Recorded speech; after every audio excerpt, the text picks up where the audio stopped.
Oh mon Dieu! Mon Dieu! Prévenu par une femme qui a entendu son voisin hurler dans la rue, Appelez les flics!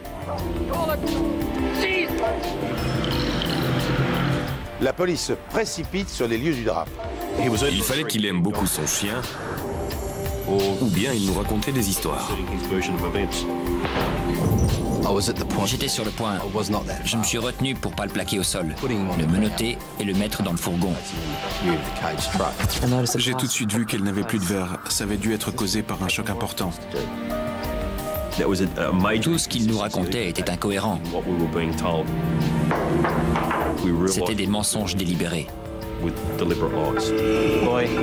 J'ai pris différentes bouteilles et du sang de porc, et j'ai pu recréer la même tâche. Il se passe quelque chose de louche, si vous voyez ce que je veux dire. J'aurais jamais tué ma femme. Je l'aimais et quand je suis parti ce matin-là, ma femme était en vie. Bonjour, je suis heureux de vous retrouver fidèle au rendez-vous pour cette nouvelle émission des Enquêtes Impossibles. Un homme couvert de sang se rue hors de chez lui, totalement désemparé.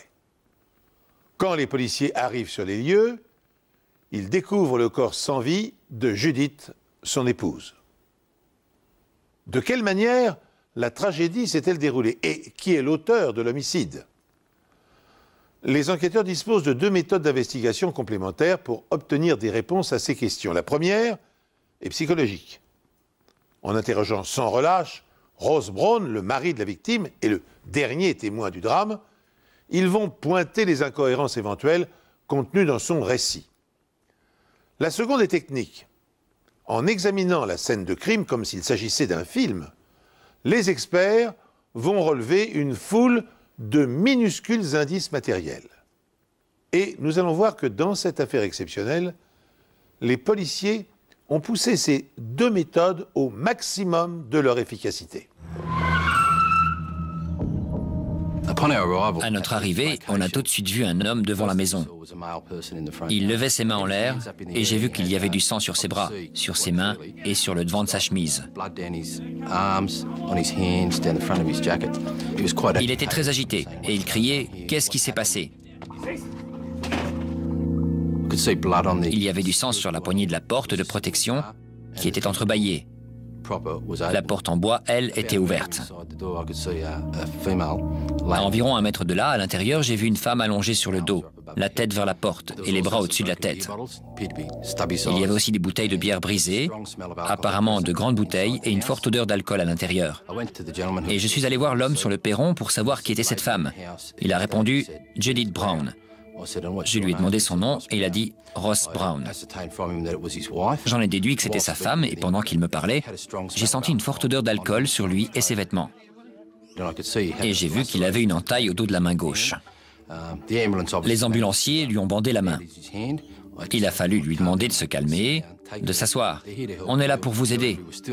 Mais il était toujours aussi agressif et il nous repoussait. Allez-vous-en de là! Tirez-vous! Agressif serait le terme le plus juste pour décrire son comportement. À un certain moment, il est même allé jusqu'à s'approcher de moi et a hurlé à quelques centimètres de mon visage. Je sentais des gouttes de salive sur mon visage. Chacun réagit différemment dans des situations aussi douloureuses et traumatisantes. Et en général, on fait preuve d'indulgence, mais je n'avais jamais vu un comportement pareil. Ça m'a beaucoup frappé. Laissez-moi! Il insistait pour retourner dans la maison et voir sa femme. C'était la femme avec laquelle il avait été marié pendant 20 ans, mais pour préserver les indices, il fallait tout faire pour l'empêcher d'entrer. Judith Brown était allongée sur le dos dans son vestibule. Elle avait de graves blessures à la tête et il y avait des éclaboussures de sang sur le bas du mur. On peut en conclure qu'elle était par terre quand elle a été atteinte. Près du corps, il y avait un jeu de clés, des lunettes de vue et les goulots de 2 bouteilles de bière. Sur le muret en briques qui séparait le salon du vestibule, il y avait une tache de sang circulaire qui paraissait avoir été laissée par un culot de bouteille de bière. Il était évident qu'elle avait été frappée par un objet lourd. En dehors des bouteilles, il n'y avait rien qui aurait pu permettre de la frapper comme ça. Les bouteilles avaient donc servi à frapper la victime, ou bien l'agresseur avait emporté l'objet dont il s'était servi. Je me rappelle qu'il y avait des traces de pas ensanglantés, mais aussi de pattes de chien sur la moquette et sur le carrelage. On trouve également des traces de pas dans la chambre où les tiroirs et la penderie ont été fouillés. On a tout de suite pensé à un cambriolage, mais ce n'était pas le cas. Les vêtements ont été saisis en paquets, sortis de la penderie et jetés par terre. Les cintres étaient alignés. On ne les avait donc pas fouillés. On avait sorti des vêtements des tiroirs pour les poser en paquets sur le lit. Ça n'avait rien à voir avec le désordre qu'on constate après le passage de cambrioleurs qui jettent tout n'importe comment. Rien d'autre n'avait été déplacé. Les télés, les magnétoscopes, les chaînes stéréo, tout était apparemment à sa place habituelle. On avait maquillé la scène de crime pour donner l'impression que quelqu'un avait voulu cambrioler la maison. Et on sentait qu'il y avait eu un puissant déchaînement de colère et de haine sur cette scène de crime. Et les violences infligées à la victime ne correspondaient pas à un cambriolage qui aurait mal tourné. On a aussi trouvé un morceau de céramique dans l'entrée de la chambre, collé sur la moquette par du sang. Il était très coloré d'un côté, et de l'autre, il était ébréché. Il était taché de sang, et il se trouvait non loin du corps. On ne voyait pas du tout d'où il pouvait venir, et bien sûr, on s'est dit que c'était peut-être un fragment de l'arme du crime. Et est-ce cette arme qui a endommagé la montre de Judith Brown? Il n'y avait plus de verre, alors on pouvait en conclure qu'elle avait été cassée pendant l'agression. Et cette montre, je m'en souviens très bien. Elle indiquait 9h, 14 minutes et 28 secondes. Même la trotteuse s'était arrêtée. Dehors, Ross Brown est toujours aussi agité. Je le voyais. Il était là. Il était couvert de sang. Il pouvait s'agir d'un crime conjugal. C'était suspect. Mais il y était peut-être pour rien, et alors, cet homme était, lui aussi, une victime. On lui a expliqué que s'il voulait qu'on retrouve le coupable, il devait absolument nous aider dans notre enquête. Le meilleur moyen pour le faire était de nous suivre au commissariat. Êtes-vous impliqué dans la mort de Judith? Vous voulez rien. Je dois vous le demander. Vous voulez rien. Non. Les enquêteurs notent aussitôt que la scène de crime semble avoir été maquillée en cambriolage. Car les objets de valeur contenus dans la maison n'ont pas disparu. Et le linge a été sorti en pile des tiroirs sans être froissé ou dispersé. Il relève aussi des bris de bouteilles de bière, une tache de sang circulaire et un morceau de céramique qui peut faire partie de l'objet contondant ayant servi à frapper la victime. Autre détail capital, la montre de Judith, sans doute brisée lors de l'agression, indique 9h, 14 minutes et 28 secondes. S'agit-il de l'heure du crime à la seconde près? Ross Brown, qui est à la fois témoin et suspect, est convoqué au commissariat par l'inspecteur Fox pour interrogatoire. S'engage alors une conversation sous haute tension. Vous n'êtes pas obligé de parler, mais si tel est votre souhait, tout ce que vous direz sera enregistré et pourra être retenu contre vous. Vous comprenez? J'ai rien à cacher. D'accord. Je suis arrivé à 16h20 et vous confirmez qu'à ce moment-là, vous étiez très contrarié? Tout à fait. Vous aviez également l'air très fâché, vous le confirmez? Oui. Et vous déchargiez une bonne partie de votre colère sur... Tous ceux qui étaient autour de moi. J'ai interrogé Ross sur les événements de la journée, ses déplacements et bien sûr ceux de sa femme Judith. Ross nous a dit que c'était une journée comme toutes les autres. Après les préparatifs normaux de la matinée, leurs 3 enfants sont partis à l'école et Ross s'est retrouvé seul avec sa femme Judith. Je vous ai demandé à quelle heure vous avez quitté Judith et vous avez répondu à 9h ce matin. Oui, vers 9h. C'est ça, vers 9h. Vous avez alors décidé d'aller promener votre chien. J'ai fait la vaisselle comme d'habitude, j'ai passé le balai, j'ai fait les lits, j'ai passé l'aspirateur, j'ai fait les poussières, parce que ma femme travaille et pas moi. De quoi avez-vous parlé avec elle avant de partir? Je lui ai dit que je ne serais pas là l'après-midi parce que je devais emmener mon fils à l'entraînement de football. À quelle heure part-elle travailler? À 15, à 20.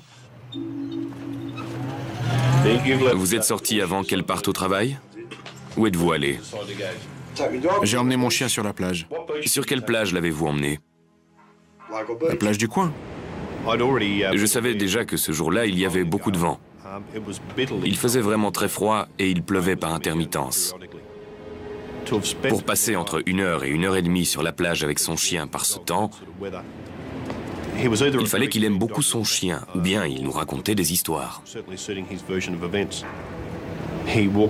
Il a promené son chien pendant 1 heure ou 1h30 avant d'aller au pub d'Anna Bay, aux alentours de 10h30. Vous avez passé combien de temps au pub? 2 ou 3 heures. Combien de verres avez-vous pris ce jour-là au pub? 5 ou 6 demi environ. Je suis allé au bottle shop et j'ai acheté 2 grandes canettes de bière.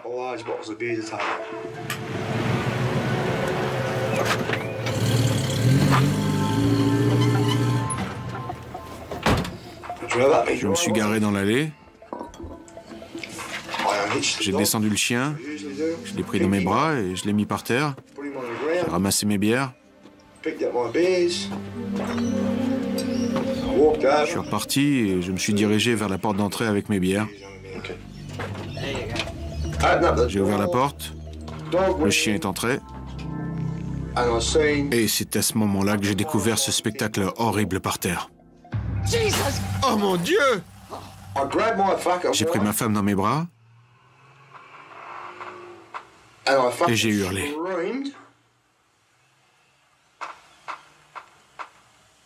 Je crois que j'ai lâché ma bière et je suis ressorti par la porte d'entrée.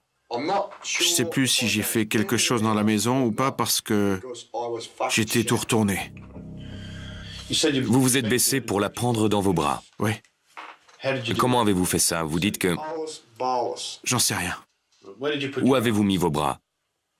Je l'ai prise dans mes bras et je lui ai dit « Judy, Judy, Judy !» Il se rappelle avoir essayé de la relever en la portant et il est possible qu'il se soit entaillé la main à ce moment-là.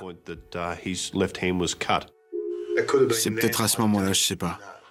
Je suis sorti en hurlant par la porte d'entrée, je suis allé tout droit chez Belinda et je lui ai crié d'appeler la police. Appelle les flics! La police interroge également une autre voisine qui a assisté à cette scène. Monsieur Brown a entraîné une autre voisine à l'intérieur et après avoir vu la scène, elle est ressortie de la maison pour aller vomir.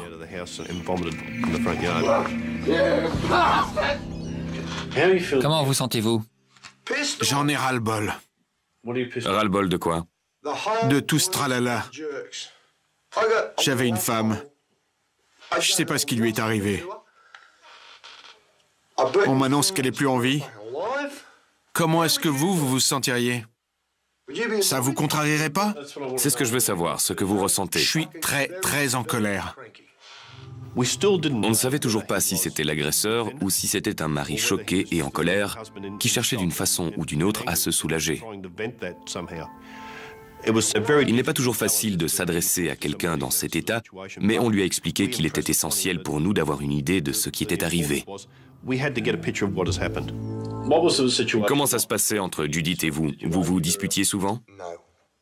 Vous ne vous êtes pas disputé hier soir ou ce matin? Quand vous vous disputiez avec Judith, c'était à quel sujet? Je suis avec cette femme depuis 20 ans.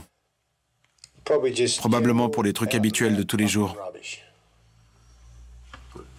L'argent est généralement à l'origine de la plupart des disputes. C'était une cause de dispute dans votre famille? Si je disais qu'on se disputait jamais à ce sujet, je serais un menteur. Elle vous reprochait de boire ou autre chose? Non. Judith pensait que vous buviez trop? Avez-vous déjà frappé Judith pendant une dispute? Non, A-t-elle déjà voulu porter plainte contre vous pour ça? non, non, non. Rien de tout ça. Non. Ma dernière question sera sans doute la plus difficile. Êtes-vous impliqué dans la mort de Judith? Vous voulez rien. Je dois vous le demander. Vous voulez rien. Non, L'avez-vous frappé aujourd'hui? non, Rien de tout ça. non.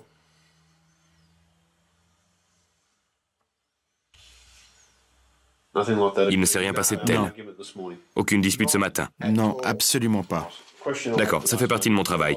Vous voudriez rajouter quelque chose? Non, rien du tout. Ross Brown a donné sa version des événements à la police. A-t-il omis de mentionner certains détails? En a-t-il falsifié d'autres? Ou, s'il est l'auteur du meurtre, s'est-il forgé un alibi? S'il n'a pas menti, et si l'on tient compte de l'heure indiquée par l'amant de Judith, le crime s'est produit quelques minutes seulement après son départ de la maison quand il était sorti promener son chien sur la plage. Pour mettre en corrélation les éléments contenus dans le récit et les faits réels, les policiers retournent sur les lieux pour récolter davantage d'indices. Il y avait des empreintes de pattes et de chaussures ensanglantées dans presque toutes les pièces de la maison. La plupart étaient très nettes, mais d'autres étaient invisibles à l'œil nu. J'ai fait apparaître les traces de sang qui n'étaient pas très nettes en utilisant un produit chimique. J'ai utilisé du violet de gentiane. J'ai identifié des traces de chaussures ensanglantées qui appartenaient à Ross Brown. Et chose intéressante, les petites traces de sang dans la salle de séjour avaient été laissées par le chien, Floyd. Floyd a traversé le salon pour aller jusqu'à la cuisine et il est ressorti par la porte du garage. À côté de cette porte, la police retrouve des traces de pas de Ross Brown. À côté de ces empreintes, il y avait des gouttes de sang, et l'analyse ADN a révélé que c'était en fait le sang de Ross Brown. Elle menait à la porte coulissante que le chien avait apparemment empruntée pour sortir, et il y avait aussi du sang de Ross autour de la chaîne de sûreté. Pendant l'interrogatoire, Ross Brown ne m'en avait pas parlé. Retrouver ses empreintes et son sang sur la scène du crime n'a rien de surprenant. En revanche, l'endroit où elles sont localisées l'est davantage. Le fait que Ross Brown ait marché dans le sang de sa femme et soit allé dans la chambre qui avait été mise sans dessus-dessous nous intéressait. Les traces de pas indiquent qu'il n'y a pas eu un seul aller-retour, mais deux. Il a marché dans le sang. Il est entré dans la chambre. Il en est ressorti. Il a encore marché dans le sang. Il est retourné ailleurs dans la chambre et il est ressorti.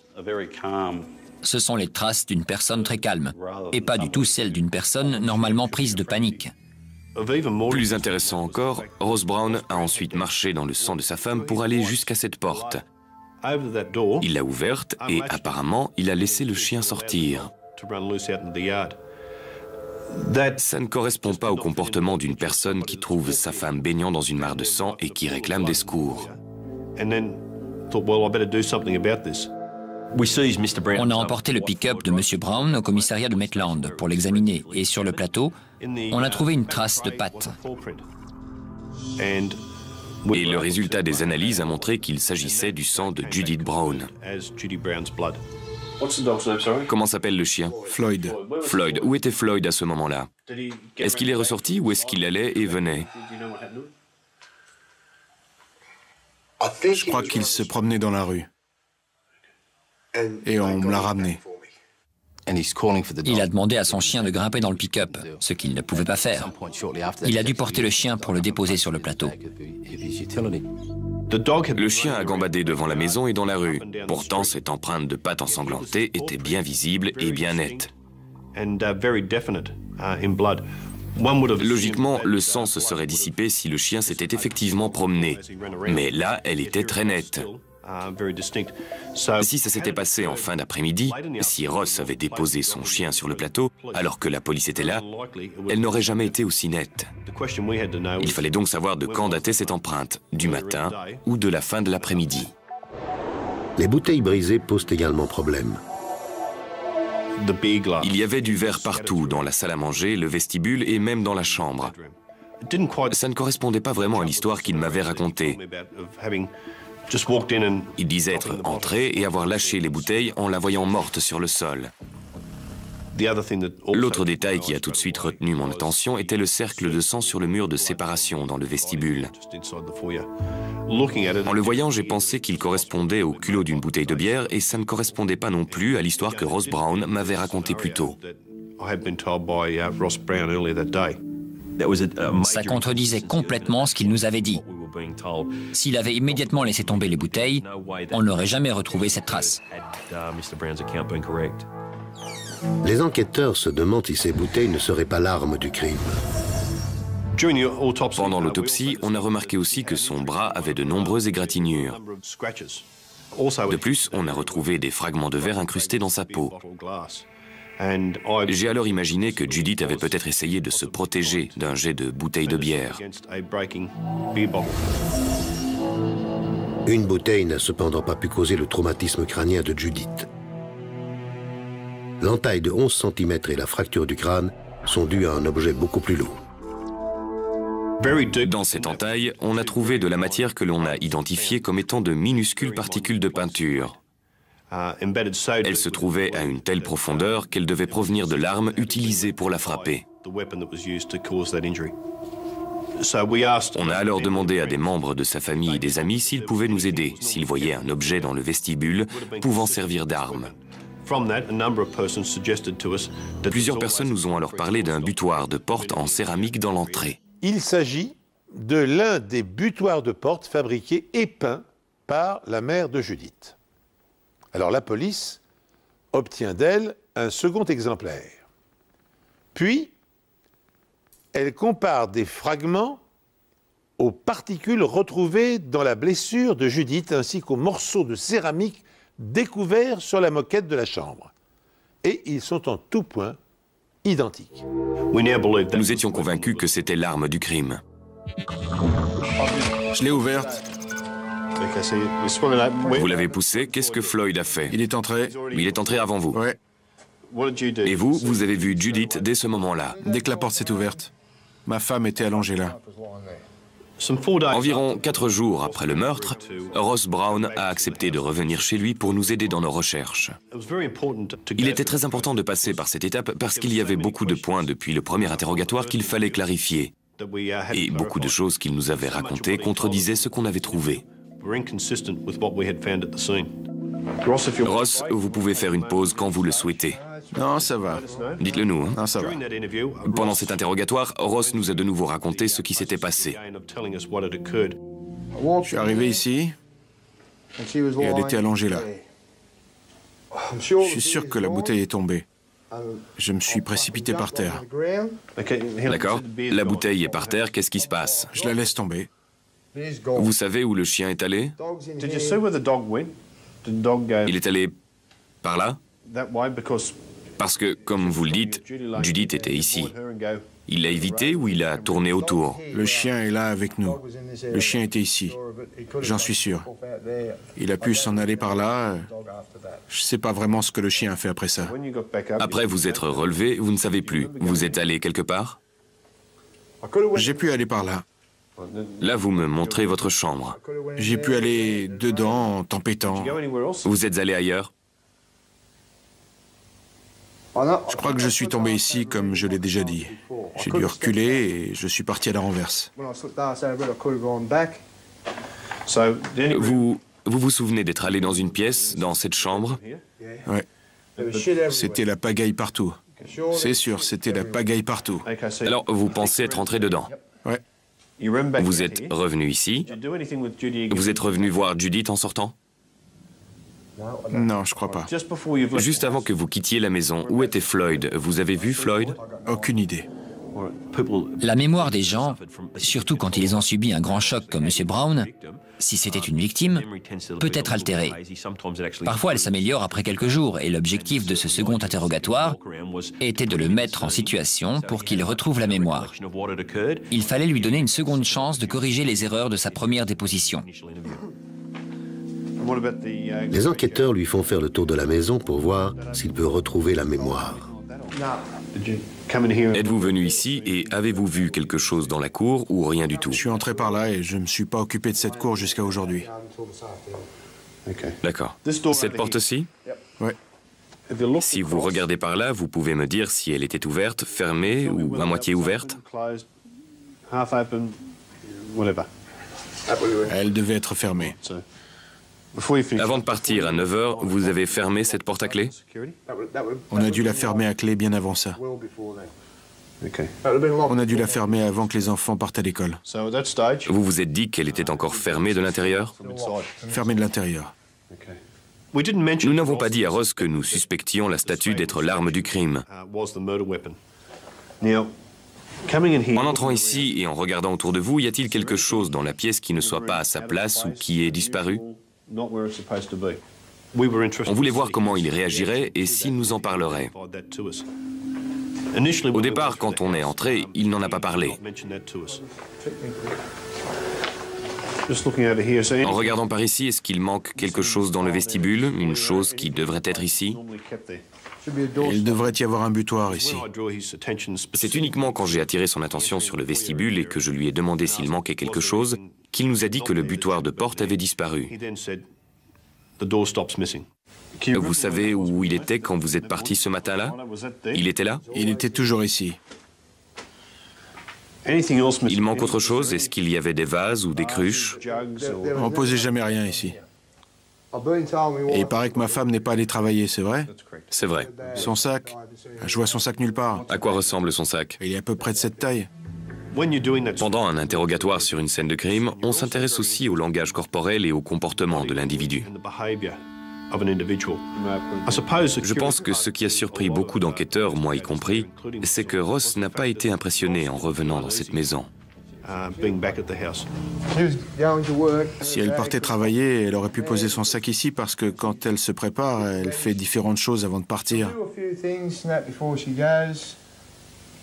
Généralement, je suis là quand elle s'en va. D'habitude, je pars plus tard. C'était exceptionnel. En moi-même, je me disais qu'on était décidément très loin du mari traumatisé. Ross Brown conduit ensuite les enquêteurs à la plage où il a promené son chien.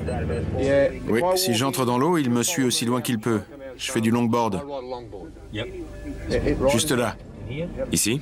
Ouais. C'est l'endroit où il est allé boire ce jour-là. J'ai pris quelques verres, il pleuvait à verse. Et où il a acheté ses bouteilles de bière. Je sors, j'ai 2 grandes canettes, je monte dans ma voiture et je pars dans cette direction. Où avez-vous acheté ces bouteilles? Ce magasin-là. Le magasin juste à côté du pub? D'accord. Au fur et à mesure de l'interrogatoire, les contradictions s'accumulent entre les indices découverts dans la maison et les renseignements que fournit Ross Brown aux policiers. Comment expliquer par ailleurs son absence totale d'émotion en retournant sur la scène de crime à l'endroit exact où quelques jours plus tôt sa femme gisait dans une mare de sang? Pour pousser leur avantage, les enquêteurs décident de recueillir les informations au préalable et de les confronter ensuite à la version de Brown. En l'interrogeant sur la provenance des bouteilles de bière, une nouvelle contradiction leur saute aux yeux.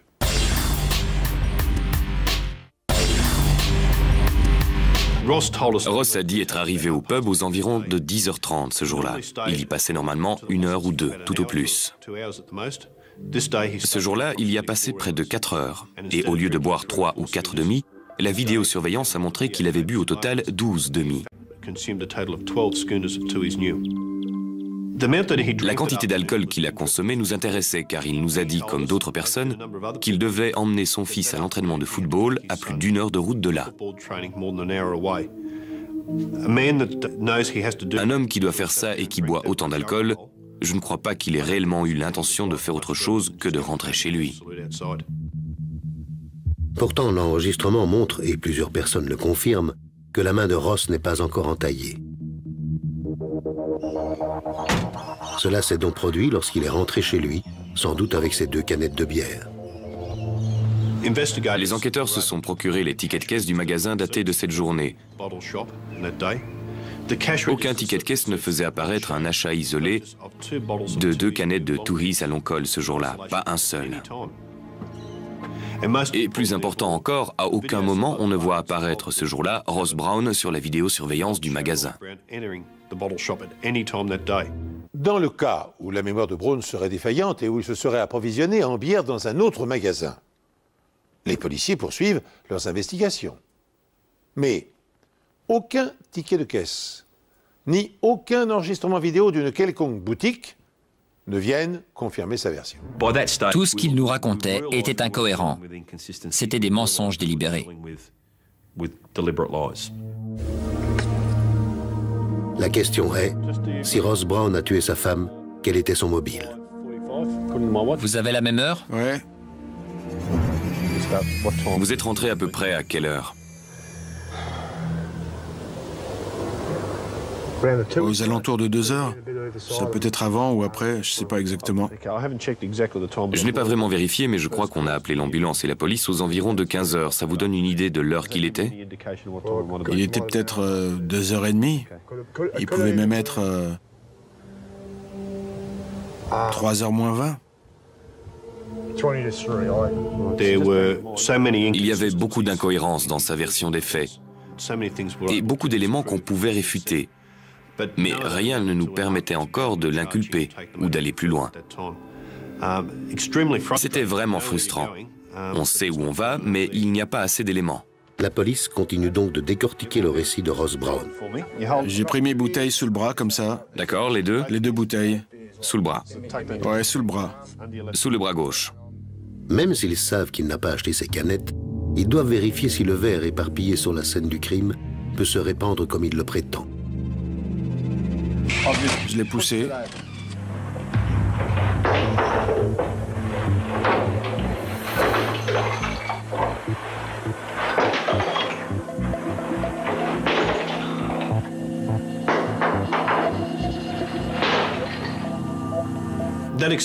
Cette expérience a montré que même si de minuscules morceaux de verre ont pu être projetés à une certaine distance, ça n'expliquait pas un tel éparpillement. Ça a prouvé que les bouteilles n'étaient pas tombées, mais qu'elles avaient été jetées à terre, contrairement à ce que disait M. Brown. Les enquêteurs s'intéressent ensuite à la trace de sang sur le mur de séparation. Pour tenter d'établir ce qui avait laissé cette marque, j'ai utilisé différentes canettes de bière et du sang de porc, et j'ai pu recréer la même tâche. Et le diamètre de ce cercle correspondait au culot d'une bouteille de Tooheys. Il était évident que cette bouteille avait trempé à un moment ou un autre dans le sang de Judith Brown. On l'avait ensuite posée sur le mur de séparation alors que le sang n'avait pas encore séché, avant de la briser près du cadavre.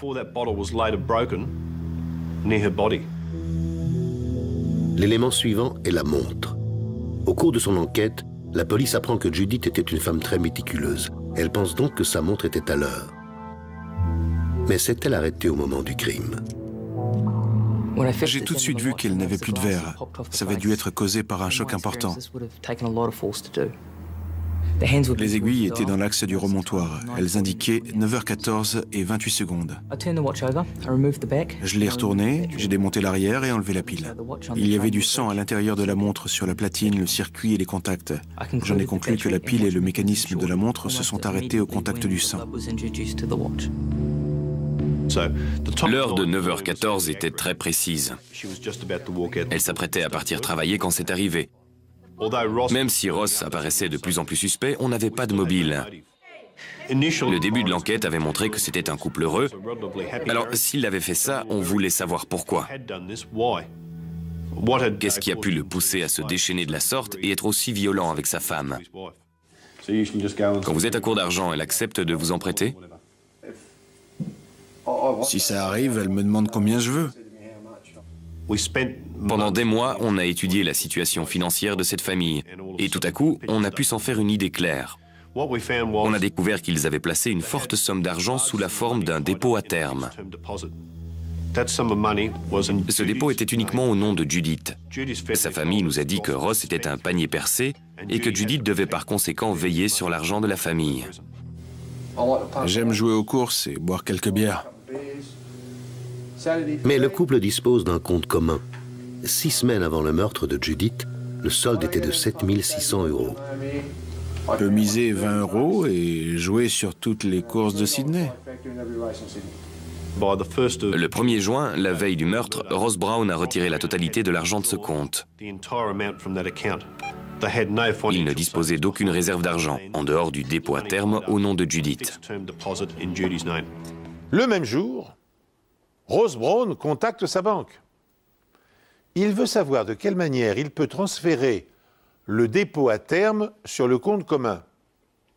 L'employé lui répond que, pour ce faire, il doit obtenir l'autorisation écrite de sa femme.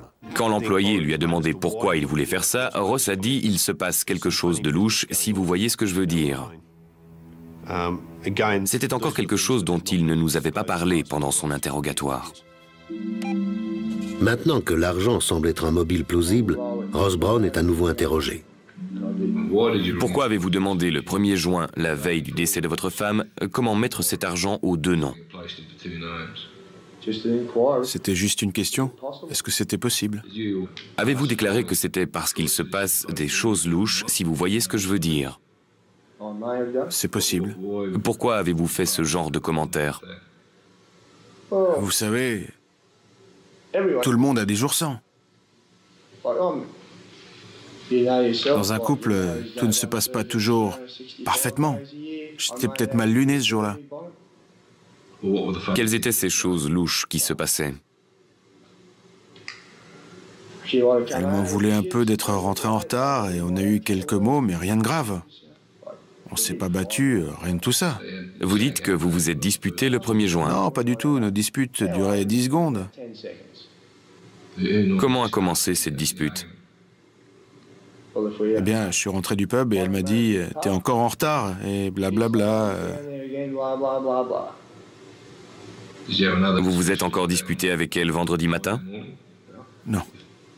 Avant votre départ? Non.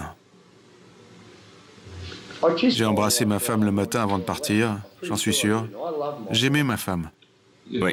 Et j'ai l'impression que vous essayez de me faire dire que j'ai tué ma femme. Cela fait maintenant 4 mois que Judith Brown a été assassinée. Au cours de cette période, son mari n'a jamais contacté la police. On ne parle pas du vol de votre voiture ou du cambriolage de votre maison, mais du meurtre de votre femme, la femme que vous aimiez. Ouais. Vous ne trouvez pas curieux de ne pas avoir cherché à savoir où en était l'enquête? Non, pas du tout. Avec méthode et une infinie patience, les enquêteurs ont réuni au cours des 4 derniers mois un ensemble impressionnant de preuves indirectes à l'encontre de Ross Brown. L'heure est dès lors venue de les lui présenter et de le confondre. L'assassin présumé va-t-il céder à la pression et faire des aveux? Ou va-t-il persister à nier l'évidence et obliger les policiers à étayer encore leur dossier avant de le transmettre au procureur? Le jour où nous l'avons trouvée, elle portait une montre. Je vais vous montrer une photo de la montre. Elle indique 9h14 minutes et 28 secondes. On pense que la montre s'est cassée au moment du meurtre. Sans doute qu'elle a levé le bras pour se défendre. À un moment ou à un autre, elle a été frappée pendant cette altercation. J'essaie de déterminer l'heure à laquelle vous êtes parti. Il devait être 9h ou 9h10, ce qui est très proche de l'heure du meurtre. Ouais, je comprends où vous voulez en venir. Et évidemment, ça laisse très peu de temps à une autre personne pour entrer dans la maison et agresser Judith. Vous êtes d'accord? Tout à fait. Vous avez quelque chose à dire à ce sujet? Non, rien du tout. D'après nos observations, on pense que Floyd a marché dans le sang et s'est promené dans la maison avant d'atteindre cette porte. La porte coulissante. C'est ça. Vous dites l'avoir refermée, vous vous en souvenez? Ce matin-là, oui. En plus de ces traces de pas, on a trouvé des empreintes correspondant à vos chaussures et au sang de Judith. Après votre arrivée, vous vous êtes dirigé par là jusqu'à cette porte. Il y avait du sang, qui a été identifié comme étant le vôtre, sur cette porte, mais aussi sur la chaîne de sécurité. Il semble que vous ayez dégagé la chaîne de sécurité pour ouvrir la porte, parce qu'on ne voit plus d'empreintes de Floyd après ça.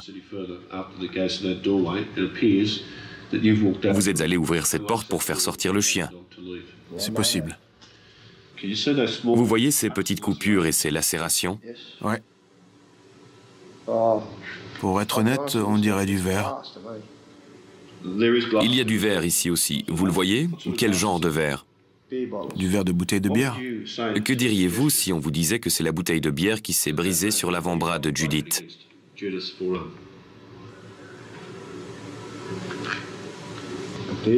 La bouteille qui s'est brisée sur l'avant-bras de Judith? Ouais, c'est une possibilité. Vous aviez 2 bouteilles ce jour-là, Ross. Ouais, je suis sûr que j'avais 2 bouteilles. La quantité de verre correspondait à celle de 2 bouteilles. D'accord. Et c'est là qu'on lui a révélé qu'il n'avait jamais acheté les bouteilles au pub d'Anna Bay. Vous les avez sorties de votre réfrigérateur parce qu'on est certain, tout à fait certain, et on peut vous le prouver, que vous ne les avez pas achetées ni dans ce magasin, ni au pub. Vous me dites ça maintenant? Je trouve pas mes mots, mais je suis sûr de les avoir achetés au pub. Il ne les a pas achetés. Il était évident qu'il ne les avait pas achetés, mais il refusait de l'admettre. Je sais qu'il y a la vidéosurveillance et tout le tralala. Et j'affirme que je les ai achetés là-bas. J'ai peut-être bu 8 ou 10 demi ce jour-là, d'accord? Et je suis sûr de les avoir achetés. Je crois que vous êtes rentré chez vous pour maquiller l'accident, car vous saviez déjà que votre femme était morte. J'ai pas maquillé l'accident. Je savais pas que ma femme était morte.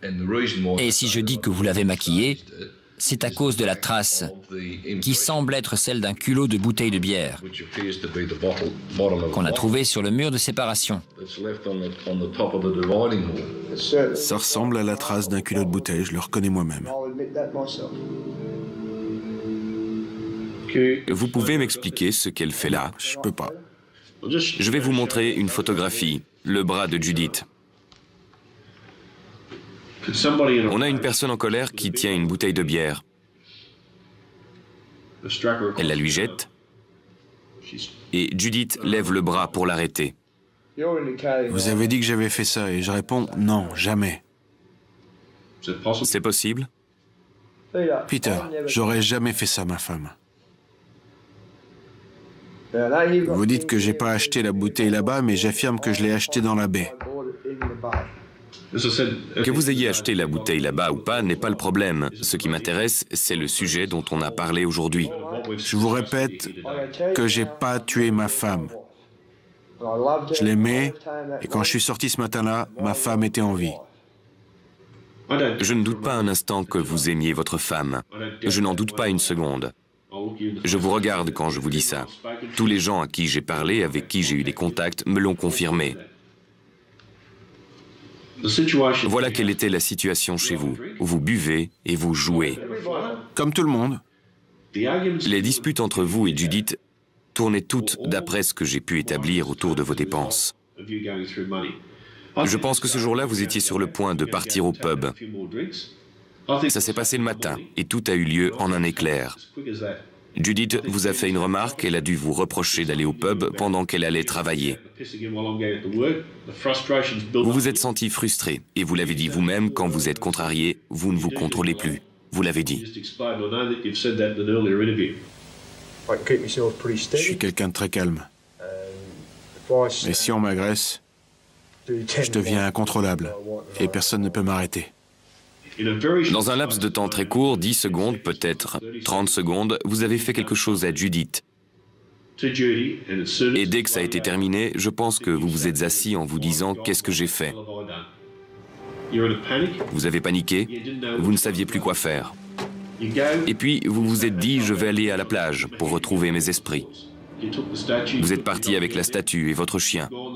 Vous êtes allé au pub pour avoir un alibi et vous y avez passé la journée en espérant que quelqu'un découvrirait le corps de Judith, mais ce n'est pas arrivé.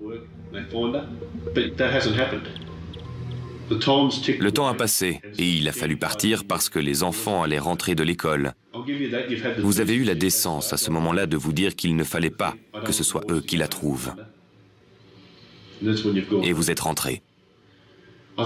Si on récapitule tout ce qui a été dit aujourd'hui, je pense que tout pointe dans cette direction. Si vous avouez, vous aurez des circonstances atténuantes et la Cour en tiendra compte. Elle prendra ça en considération parce que je sais, tout le monde me l'a dit, que vous pouvez exploser soudainement. J'ai demandé à un expert psychiatre de regarder vos interrogatoires. Je lis le commentaire de ce psychiatre, écoutez ça.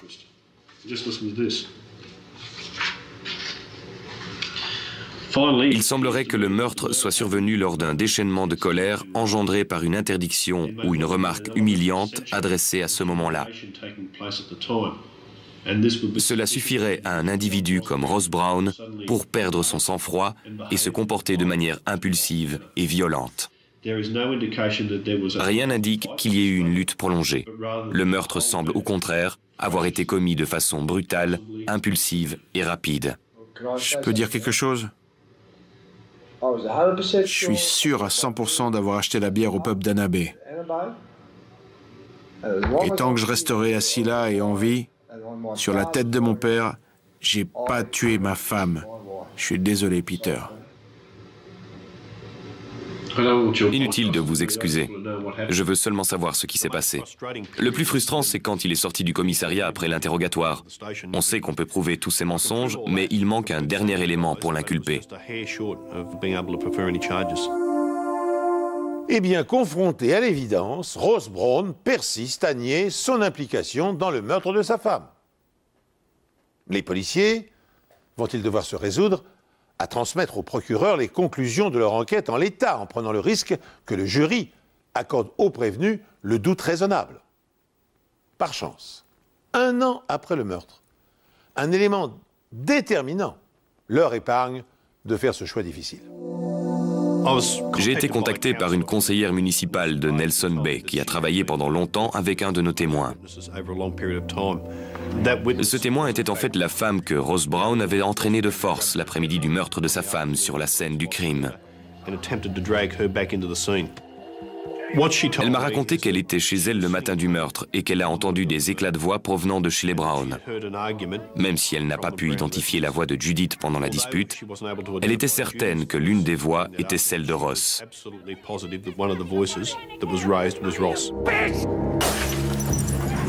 Elle m'a dit avoir entendu une femme crier, mais elle a pensé que c'était une simple dispute.